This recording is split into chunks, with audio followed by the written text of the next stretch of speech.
Ser homem é mais do que definição de sexo. Ser homem é definição de caráter.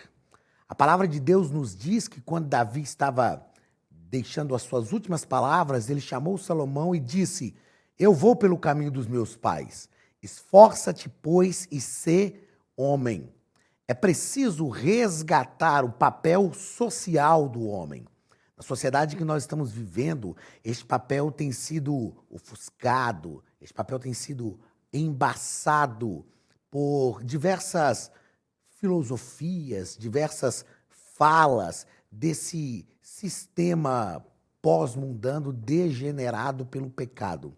E, infelizmente, alguns homens têm aceitado isto. Alguns homens têm se aproveitado dessa situação para não exercer o seu papel. Mas nós sabemos que a palavra de Deus tem uma determinação, uma prescrição para a nossa vida. Que nós sejamos cada vez mais homens com a mentalidade formada pelo Espírito Santo e com uma responsabilidade social voltada para a masculinidade conforme instituída por Deus. Queridos, eu sou o pastor Anderson Silva, nós estamos na Academia de Pregadores. Estamos estudando as lições bíblicas de escola dominical. Hoje estudaremos a lição de número 6, do dia 6 de agosto de 2023. O título da nossa lição é A Desconstrução da Masculinidade Bíblica. Como você sabe, nesse terceiro trimestre de 2023, na lição de adultos, nós estamos estudando sobre a Igreja de Cristo e o Império do Mal. Estamos tratando de diversas situações que essa mentalidade, essa ideologia progressista tem promovido para denegrir, para deturpar a sociedade. E nós vamos pensar hoje na masculinidade bíblica. Já há algum tempo eu tenho falado para homens e falado sobre a importância de entendermos o papel do homem, entendermos a masculinidade com foco bíblico. Eu afirmo que às vezes eu vejo alguns batendo no peito dizendo que é isso, aqui é cabra macho. E eu aprendi que essa expressão está errada, porque para começar, cabra é fêmea. Como é que o sujeito é cabra macho, entendeu? Então, na verdade, nós precisamos entender o que é ser homem. Precisamos defender esse papel, não abrir mão da nossa responsabilidade e buscar os princípios divinos para a nossa vida, a fim de que tenhamos uma sociedade forte, onde a masculinidade não seja vista como truculência, onde a masculinidade não seja vista como uma ignorância, como um papel violento. A masculinidade seja vista realmente como uma bênção de Deus para a família, para cada um de nós e para a sociedade como um todo. O texto áureo da nossa lição está em Gênesis capítulo 2, e o versículo 15, que nos diz o seguinte: E tomou o Senhor Deus o homem e o pôs no jardim do Éden para o lavrar e o guardar. Veja a proposta de Deus. E tomou o Senhor Deus o homem e o pôs no jardim do Éden. Para quê? Para o lavrar e guardar.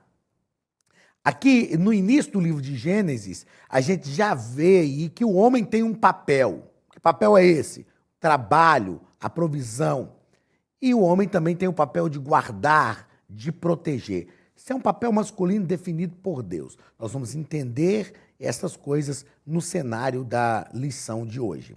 Verdade prática nos diz que o homem foi criado com qualidades que expressam virilidade, responsabilidade e liderança. Perceba que virilidade não é só algo voltado para a vida sexual. Virilidade diz respeito à nossa atitude de solução de problemas, a atitude de nos levantar e resolver aquilo que precisa ser resolvido. Isso é virilidade. Responsabilidade é entender que esse é o meu papel e eu preciso realmente cumprir essa responsabilidade. E liderança, é estar à frente. Não é uma liderança opressora, porque o líder não foi instituído por Deus para oprimir. A liderança foi instituída por Deus para estar à frente, para guiar, para conduzir, principalmente com o seu exemplo. Quando nós tratamos dessas coisas, nós entendemos, até cientificamente falando, que Deus dotou o homem e a mulher com características peculiares e que essas características iam ajudá-los, tanto o homem quanto a mulher, desenvolver os seus papéis sociais. Existem papéis sociais masculinos e papéis sociais femininos. E quando esses papéis são invertidos, quando uma das partes não cumpre o seu papel, nós vivemos, aliás, grandes problemas. Então, nós precisamos entender isso na prática e é a proposta da nossa aula de hoje. A palavra-chave é masculinidade. Masculinidade. Leitura bíblica em classe está em Ruth, capítulo de número 4, versículos 7 ao 12. Ruth, capítulo 4, versículo 7 ao versículo 12, que nos diz o seguinte: havia, pois, já de muito tempo este costume em Israel, quanto à remissão e contrato para confirmar todo o negócio, que o homem descalçava o sapato e o dava ao seu próximo. Isto era por testemunho em Israel. Disse, pois, o remidor a Boaz: toma-a para ti. E ele descalçou o sapato. Então Boaz disse aos anciãos e a todo o povo: sois hoje testemunhas de que tomei tudo quanto foi de Elimeleque e de Quilion e de Malom da mão de Noemi. E de que também tomo por mulher a Ruth, a moabita, que foi mulher de Malom, para suscitar o nome do falecido sobre a sua herdade, para que o nome do falecido não seja desarraigado dentre seus irmãos. E da porta do seu lugar. Disto sois hoje testemunhas. E todo o povo que estava na porta e os anciãos disseram: somos testemunhas. O Senhor faça a esta mulher que entra na tua casa como a Raquel e como a Leia, que ambas edificaram a casa de Israel, e há-te já valorosamente em Efrata, e faze-te nome afamado em Belém. E seja a tua casa como a casa de Pérez, que Tamar teve de Judá, da semente que o Senhor te der desta moça. Essa história do livro de Ruth é uma história magnífica. Eu sempre falo que, se não fosse a mão do Senhor sobre esta família, seria o livro mais trágico da Bíblia. Precisamos entender, entretanto, que ocorreu, sem dúvida nenhuma, uma tragédia familiar. Porém, Deus interveio na situação, ou Deus interviu para que a história fosse mudada. E o texto da leitura bíblica em classe aqui vai tratar do momento em que Ruth se encontra com Boaz e ele interessa-se por ela, pergunta para os seus servos, e eles falam que Ruth era aquela moabita que tinha voltado de Moabe junto com Noemi. E então Boaz apaixona-se por Ruth, resolve casar com ela e se torna o remidor. Havia um parente mais próximo que era o remidor, mas ele vai lá, conversa com o parente mais próximo, faz um acordo com ele e acaba por remindo não só Ruth, mas Noemi e toda a sua casa. Então Elimeleque, Elimeleque era o marido de Noemi. Boaz fez isto, casou-se com Ruth e acabaram se tornando avós de Davi. Algumas mulheres que não eram judias entraram na linhagem de Jesus. 4 mulheres. Dentre elas, nós temos aqui a nossa querida Ruth, que o nome significa amiga, e a gente vai perceber que essa atitude de Boaz, o texto está aqui porque dentro da nossa lição de hoje, a gente vai perceber que essa atitude de Boaz demonstra um referencial de masculinidade que é esperado de todos os homens. Uma coisa importante nós entendermos é por que é importante fixar as atenções na figura masculina e no papel social do homem. Eu quero falar isso assim, bem de pertinho para você compreender essa questão. Então vamos lá. Por que é importante fixar as atenções na figura masculina e no papel social do homem? Há muito tempo estuda-se o relacionamento entre mãe e filhos. De um tempo para cá, começou-se a estudar o relacionamento de pais com filhos. E a gente sabe que o sistema mundano atual tenta desassociar essa figura paterna, porque o relacionamento com o pai dá alguns referenciais muito sólidos para a criança, seja ela menina ou menino. Por exemplo, a imagem de Deus que nós temos está ligada à figura do pai. Quando o filho tem um bom relacionamento com o pai, ele vai ter facilidade de desenvolver também um bom relacionamento com o filho. O filho que tem um bom relacionamento com o pai, que recebe afeto, carinho, amor do pai, e o pai declara isso, é um filho que tem uma estabilidade emocional muito maior. Então, basta estudar um pouco dessas questões do comportamento humano que a gente vai perceber o valor e a relevância de um bom relacionamento com o pai. Que cada um de nós, como homens, sejamos homens, dando um referencial de masculinidade para a sociedade, e nós que temos filhos meninos, façamos com que eles compreendam a grandeza disso também, tá ok? Vamos ao primeiro ponto da nossa lição. O nosso comentarista vai falar sobre a masculinidade bíblica. No primeiro ponto da lição, ele vai falar sobre a masculinidade bíblica. E no primeiro parágrafo, ele trata sobre a criação divina do ser humano. E então o nosso comentarista vai deixar claro para a gente aqui, ó, como você sabe, está projetado aí na sua tela, ele vai deixar claro para a gente que essa diferenciação visa ao complemento mútuo na união conjugal e ao desempenho dos papéis divinamente designados para cada um. Homem e mulher são diferentes, gente. São diferentes. Eu sempre brinco e falo que o dia que eu descobri que homem é igual mulher, eu largo a minha, porque deve ser muito difícil conviver com um homem. Então, homem e mulher são diferentes. Eles não são diferentes diante de Deus em relação ao ser humano que eles são. Mas eles têm papéis diferentes. E os papéis, eles são muito importantes porque eles nos dão completude. Deus criou o homem de um jeito e criou a mulher de outro. Deus criou o homem a partir do pó da terra e criou a mulher a partir da costela do homem.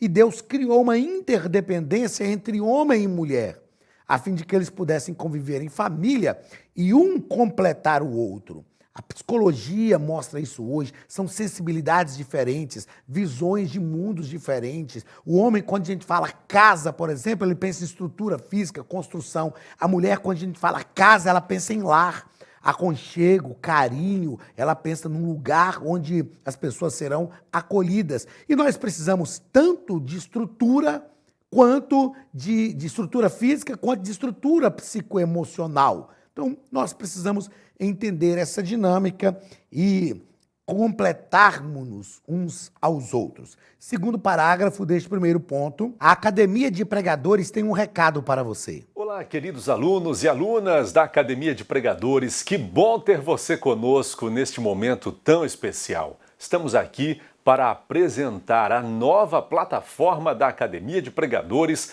que foi construída ao longo dos últimos meses com muito carinho, um grande investimento, para levar até você não somente um conteúdo de excelência, mas também tecnologia de ponta. Veja comigo. Os cursos estão organizados por trilhas na página principal. Aqui você encontra sugestões, lançamentos, temas específicos e outras categorias.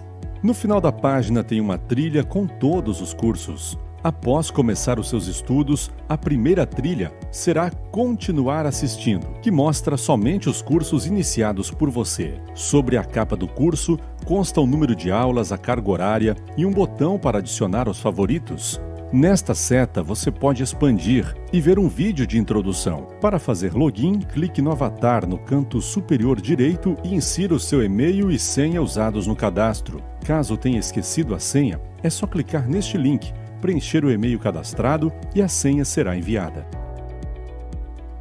No canto superior esquerdo fica o novo menu do portal. Ao abrir um curso pela primeira vez, você vê as informações do curso e do professor. E na lateral, ou logo abaixo se for no celular, está a lista de módulos e aulas.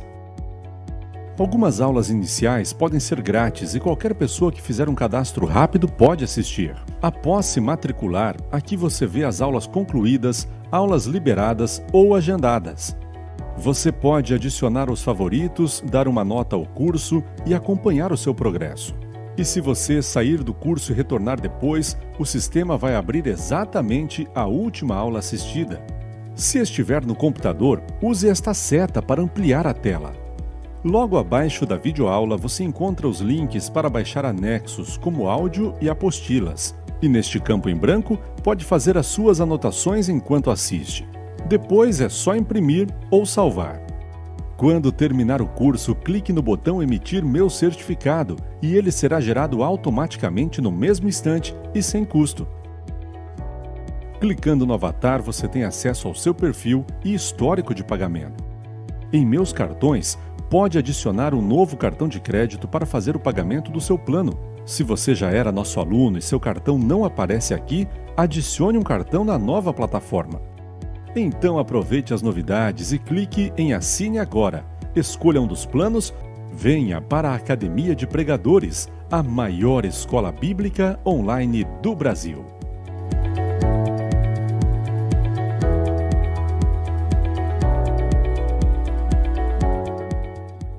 Primeiro ponto, características da masculinidade. O nosso comentarista vai nos propor que, ao criar o homem, Deus lhe confiou duas tarefas primárias e essenciais. Primárias e essenciais são essas duas tarefas. Primeiro, cultivar. Aliás, as duas tarefas são cultivar e guardar. No texto que nós lemos, nós tratamos sobre isso, na leitura bíblica em classe. Esses dois termos resumem o mandado divino para o comportamento masculino. Cultivar e guardar. Ou seja, trabalhar, ser o provedor e ser também o protetor. Toda mulher, por mais forte que ela seja, por mais independente que ela seja, ela quer ter a certeza que ela tem ao lado dela um homem que pode prover e um homem também que vai protegê-la, que vai guardá-la. O nosso comentarista, ele continua aqui dizendo que ressalta-se que a masculinidade bíblica enaltece o amor e o cuidado em relação à mulher. Amor e cuidado. A Bíblia diz o seguinte, que o marido tem que tratar a sua mulher, amar a sua mulher, como Cristo amou a igreja, a si mesmo se entregando por ela. Esta é a proposta. Esta é a proposta. A submissão que a mulher precisa ter em relação ao marido é, na verdade, uma resposta ao amor. É uma resposta ao amor. A mulher seja submissa ao esposo, como a igreja é submissa a Cristo. Por que nós nos submetemos a Cristo? Porque nós sabemos que Ele fez algo glorioso por nós, entregou a sua vida e nós nos submetemos como uma resposta ao amor. É submissão, gente. Não é subserviência, ok? Então, duas características masculinas nós encontramos aqui. Cultivar, que é trabalhar, e guardar. Provisão e proteção. Terceiro parágrafo deste primeiro ponto. A liderança masculina. Deus colocou o homem como líder da casa. O homem como líder. Né? E eu repito, Deus dotou o ser humano com as capacidades, dotou o homem com as capacidades psicoemocionais necessárias para isso. Olha o que o nosso escritor propõe. Uma vez que Cristo se entregou pelo bem-estar da igreja, A liderança masculina requer a prática de algum tipo de sacrifício para a mulher. É simples, gente, é só nós olharmos para Cristo. É só nós olharmos para Cristo. Quando nós olhamos para o que Jesus fez pela igreja, esse sacrifício de Cristo na cruz do Calvário pela igreja, ele fez para fazer com que a igreja estivesse mais perto dele, promover a salvação. Quando nós pensamos em um sacrifício que o homem precisa fazer em relação à mulher, ele vai fazer esse sacrifício para manter a esposa mais perto, mais feliz, para manter um relacionamento mais saudável. Algumas pessoas acusam a Bíblia, né, aí do movimento feminista. Eu já disse em aulas anteriores aqui que eu ouvi uma feminista falando que a Bíblia é machista, que a Bíblia é fundamentalista. Não tem nada disso. A Bíblia não é machista, a Bíblia é patriarcal. A Bíblia foi escrita no momento de uma sociedade patriarcal. A gente sabe que a mulher tem conquistado e conquistou já, na verdade, o seu papel na sociedade. A gente sabe disso. E isso é bom, isso é excelente. Por exemplo, o Ralph Smith, que eu já citei em aulas anteriores aqui, autor do livro Teologia do Antigo Testamento, quando ele fala sobre o dote na Bíblia, ele deixa claro que não é que com o dote o homem comprava o direito sobre a mulher. Não é nada disso. O dote valorizava a mulher. Quando um pai estabelecia um dote pela sua filha, é como se ele estivesse dizendo para o pretendente: olha, a minha filha é tão importante para mim, tão preciosa para mim, que para você tirá-la de dentro da minha casa para viver com ela, você tem que pagar por isso. Então o dote não era uma compra da autoridade sobre a mulher. O dote era, na verdade, um valor que era oferecido ao pai da moça. O dote tinha a ver com o pai da moça e não com a moça. Então, o dote estabelecido biblicamente no Antigo Testamento, ele valorizava a mulher, porque esta é realmente a vontade de Deus para todas as mulheres. Nós falamos na aula passada aqui sobre a grandeza, né? Foi na aula passada mesmo? Nós falamos sobre a grandeza, isso, foi na aula passada, sobre a grandiosidade que a mulher tem de gerar a luz. Deus está agindo diretamente no útero dela ali, então Deus sempre valorizou a mulher. Segundo ponto da nossa lição, trata sobre a erosão da masculinidade. Primeiro parágrafo, apologia à homossexualidade. Nós tratamos disso aqui com muita tranquilidade aqui na Academia de Pregadores, porque em outros trimestres nós já tratamos sobre as questões da homossexualidade, já deixamos claro que isso vai de encontro à nossa fé, não é o que nós cremos, já deixamos claro que a própria Constituição Federal nos dá o livre direito de manifestar a nossa fé, já deixamos claro o nosso respeito pelas pessoas que fazem a opção pela relação sexual homossexual, pelas relações homossexuais como um todo, tem o nosso respeito, mas nós realmente não concordamos. A Bíblia, que é a nossa regra de fé, ela diz totalmente o contrário. O que nós precisamos entender é que, para defendermos aquilo que gostamos e que são as nossas escolhas, nós não precisamos destruir estruturas que já estão prontas, que já foram construídas. Então, quem quer optar pela relação homossexual não pode tentar destruir a relação heterossexual, gente. O respeito é uma via de mão dupla. Quem opta pela relação homossexual quer ser respeitado, então respeite a gente que opta também pela relação heterossexual. Então, vamos lá. Há uma apologia no mundo hoje à homossexualidade. Parece assim, para a gente ser moderno, para a gente ter um pensamento evoluído, para a gente ter um pensamento globalizado, a gente precisa concordar com isso. Não. Cada um de nós faz as suas escolhas, sem forçar a barra. O nosso comentarista, nesse primeiro parágrafo, ao tratar da apologia à homossexualidade, pastor Douglas Gonçalves vai dizer que esse conceito ignora as características físicas e biológicas, alegando que o ser humano nasce sexualmente neutro. Não é verdade. Não é verdade? Olha aí na sua tela. O ser humano não nasce sexualmente neutro. É claro que não. Ele nasce com uma sexualidade definida. Ah, mas eu não gostaria. Existem coisas que nós não escolhemos na vida. A gente não escolhe a família que a gente nasce, a gente não escolhe o nome que a gente recebe, a gente não escolhe. É claro que hoje trocar o nome está fácil, né? A gente não escolhe algumas coisas. Nós precisamos entender isso, precisamos entender que existem diversas situações que podem levar a pessoa a atividades homossexuais. Como terapeuta, como psicanalista, a gente trata disso, não é? Mas nós precisamos compreender também que é preciso esclarecer, é preciso conduzir as pessoas dentro desta visão de que a vontade de Deus para mim é que eu seja homem.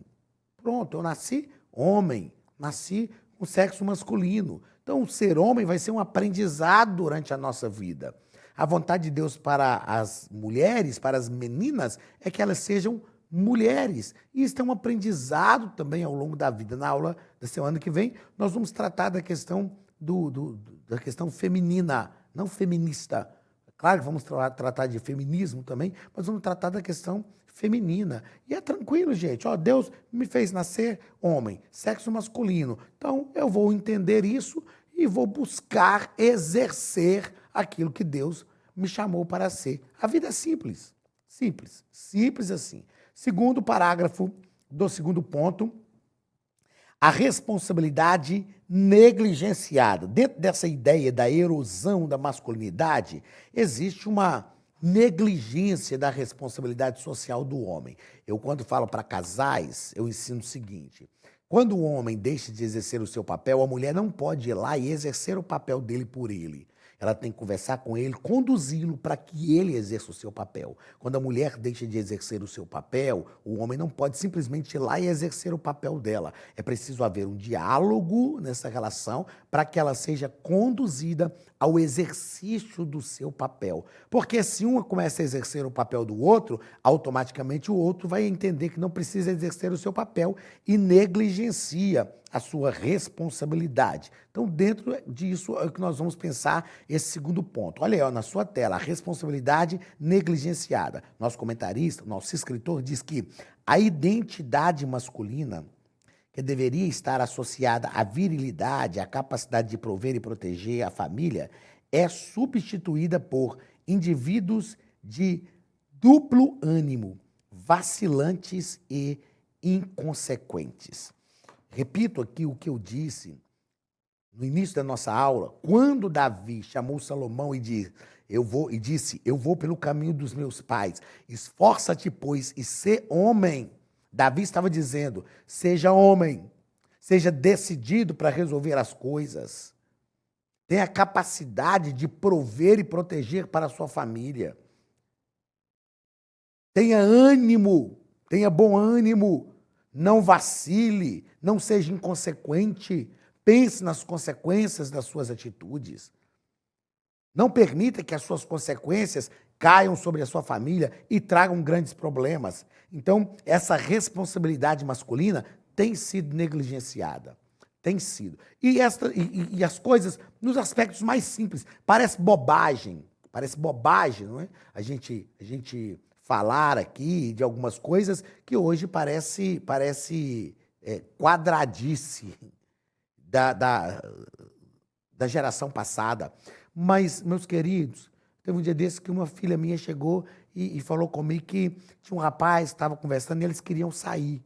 E ela gostando do rapaz também. Eu falei com ela, minha filha, então faz o seguinte, fala para ele me ligar e pedir para sair com você. Você é a princesa, você precisa ser conquistada.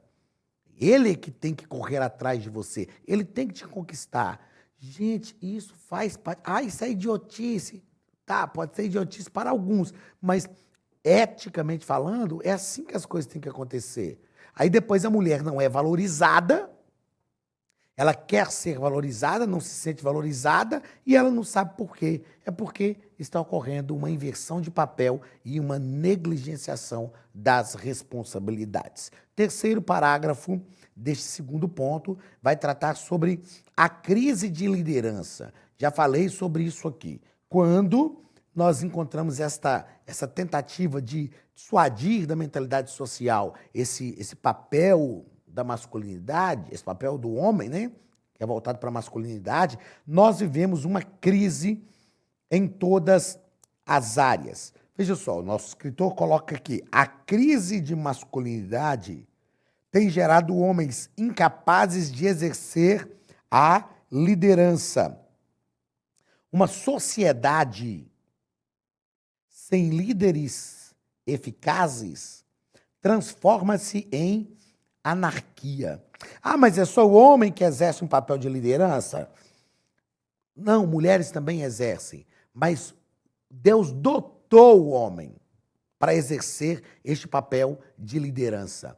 Assim como Deus não dotou o homem para exercer o papel da maternidade.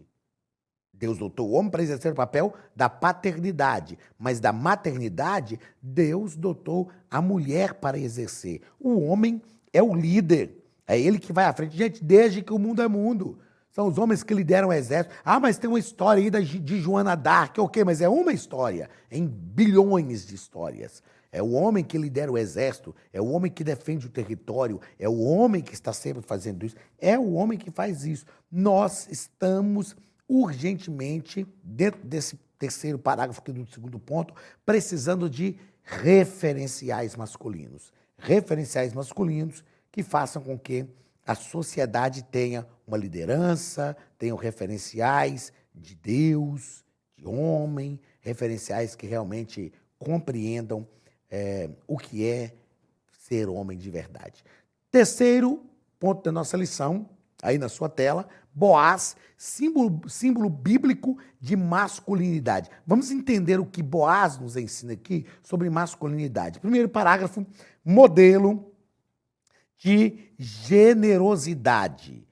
O escritor nos diz que, ao saber que Ruth deixara a sua terra para apoiar a sogra, Boaz tratou-a com generosidade. Ele foi generoso. O que é ser generoso? É ter o seu coração voltado para atender pessoas que estão necessitando de algo. Continuando aí, ó, na sua tela, ele se dirigiu a ela com ternura, a protegeu para não ser molestada, a alimentou e ordenou que fosse favorecida na colheita. Então perceba que Boaz tem uma atitude. Veja só, eu fiz questão de anotar aqui que ser homem é ter sensibilidade à dor do outro. É claro que eu brinco que a gente não pode ser sensível demais na conta. Um dia aconteceu um fato comigo, que eu ajudei uma senhora no aeroporto, ajudei ela a desembarcar umas malas, enfim, embarcar no ônibus, tirar do ônibus, que estava mudando de terminal em Guarulhos, né, em São Paulo, eu estava chegando de uma viagem internacional. Aí a senhora falou comigo assim, ai, você é muito sensível. Eu falei com ela, sensível não. Aliás, eu não falei sensível, não. Eu falei... Ai, não foi de não, o termo veio à mente, é que agora eu esqueci. É gentileza. Ela falou assim, ah, você é muito sensível. Eu falei, gentileza. Gentileza, que é bom, que é boa e cabe em qualquer lugar. Falei com ela, sensível demais não. Mas nós precisamos ter sensibilidade à dor do outro. Perceba que Boaz tem sensibilidade. Ele olha para Ruth, ele entende o que ela precisava, ele protege, alimenta e dá ordem aos seus funcionários para protegê-la. Segundo parágrafo do terceiro ponto e último ponto da lição. Modelo de responsabilidade. Boaz foi um modelo de responsabilidade. Olha aí o que o nosso escritor diz. Ao prometer resgatar Ruth e a herança de Elimeleque, Boaz estava ciente que o direito era de um parente mais próximo que ele.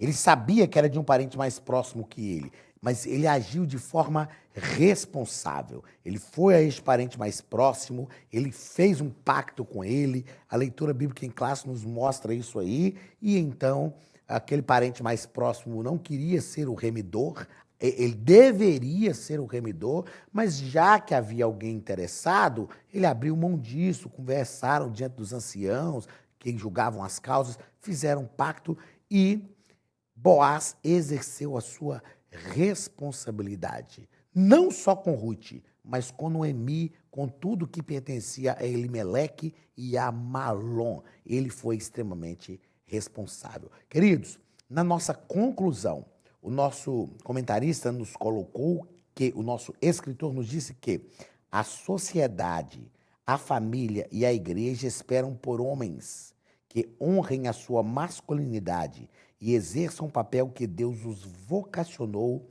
a desempenharem. Então, a sociedade, a igreja, a família espera que nós exerçamos o papel que Deus nos chamou para exercer. A nossa missão é ser homens. Vamos ser homens, gente? Vamos ser homens? Os homens estão me ouvindo aí, ó. Vamos ser homens de verdade? Vamos cumprir o nosso papel? Vamos aprender a ser homem cada dia? Esforça-te, pois, e ser homem. Deus te abençoe. E até semana que vem, em nome de Jesus.